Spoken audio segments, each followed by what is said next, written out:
আসসালামু আলাইকুম প্রিয় বন্ধুরা, আশা করি আপনারা সকলেই ভালো আছেন। আজকে আমি আপনাদের বিদ্যুৎ আইন 2018 এর কিছু দ্বারা গল্পের মতো করিয়া বোঝানোর চেষ্টা করিব। গল্পটি হলো কামালের বাড়ির উপর দিয়া কারেন্টের লাইন যায়।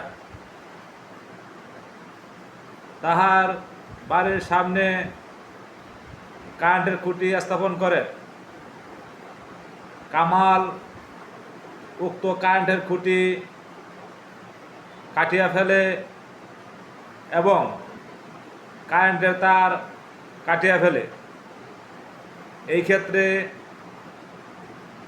কামালের কি অপরাধ পুরুষে তা জানতে চাওয়া হয়েছে।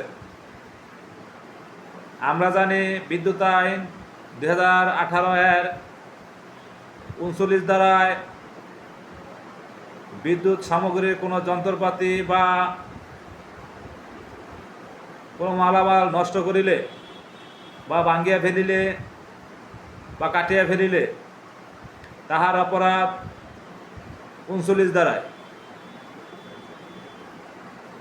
তাই উল্লিখিত প্রশ্নের অ্যান্সার করিতে হবে বিদ্যুৎ আইন 2018 এর 39 ধারা দিয়ে।